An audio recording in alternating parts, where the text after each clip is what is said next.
Hello and welcome to my video. Today my dog Winnie and I are going to show you around a mixed hardwood stand located in Deer Lake, Minnesota, which is just a few miles outside of Grand Rapids and located in the north central part of the state. This stand is owned and managed by Blandin Paper Company. It is a few hundred acres total, but we're going to look at a stand that's roughly 60 acres. The soils of the site are mostly silt loam, which allow for a good mix of hardwoods, including aspen and maple, along with a few softwoods such as balsam fir. It would be classified as an MHC 37 using the Native Plant Community Classification System, and aspen is the dominant species on the site, and as we know, they are very shade intolerant and have a rotation age of around 40 to 50 years. Alright, let's go into the stand dynamics as a whole. This stand has a unimodal distribution, meaning that the majority are in an even age class. In this case, most trees are around 40 to 50 years old. They might not look like it in this video.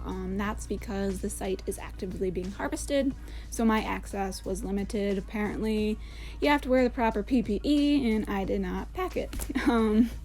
The stand is currently in an old growth phase of development, which is evident by the amount of snags and coarse woody debris present. A quick note before going into the site's goals and objectives, I just wanted to mention that these are all my interpretations from looking at the site, not necessarily those of Blandin's. They are a privately held company, so most information I had to find myself by just looking around, unlike with the DNR or state parks where you can usually find this information online. Alright, on to my first goal and its objectives. My first goal is to manage for a profitable timber stand, in particular pulpwood. Aspen makes a great pulp tree that can make a high quality paper, and there is a paper mill, which happens to be Blandin, just a few miles from the stand, so having its final destination very close to the stand makes access and delivery very easy. This goal would be accomplished by keeping an even age growth distribution and having intermediate thinnings, including a pre-commercial thinning every 8 to 10 years. As long as our site index is 80, we can do this. This just ensures that the site is healthy and growing well. I would also thin down to around 12 feet squared of overstory trees and having a total trees per acre of around 50. This again just ensures that our stand is healthy and that we're not putting it under any unnecessary stress, and that it's growing at a healthy, vigorous rate. Alright, on to my second goal. This would be to manage for wildlife. This stand is home to many pheasants and white-tailed deer, and it's also a favorite among many deer hunters around the area. Allowing for reserves during a harvest will ensure that wildlife will always have access to browse and habitat trees.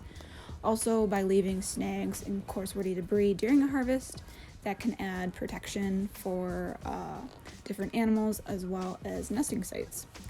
During any site prep or maintenance, there should also be care taken not to spray any dangerous chemicals that could potentially hurt those animals, and also to leave any ground plants that are desired by wildlife to add an additional food source. My final goal would be managing for recreational use. Blandin opens up all their land for public use, so it's a requirement for all their sites. A visually pleasing stand with access for hiking or ATV use would be very important. This again can be done during harvest or site prep by leaving reserves, as well as a border of trees along streets, and using selective use of chemicals during site prep. Finally, after any harvest, regeneration would be from a natural coppice root suckering system and from wind dispersal of reserve trees. At the end, I'm going to show some videos of what I spent my summer doing and what they're currently doing management-wise. This includes a lot of site prep. I was part of putting in a road for access, as well as removing a beaver lodge that was blocking a pond, and it actually revealed a 100-year-old hand-logged site, and that was very, very cool to see. So please enjoy, and thank you for watching this video. Not always.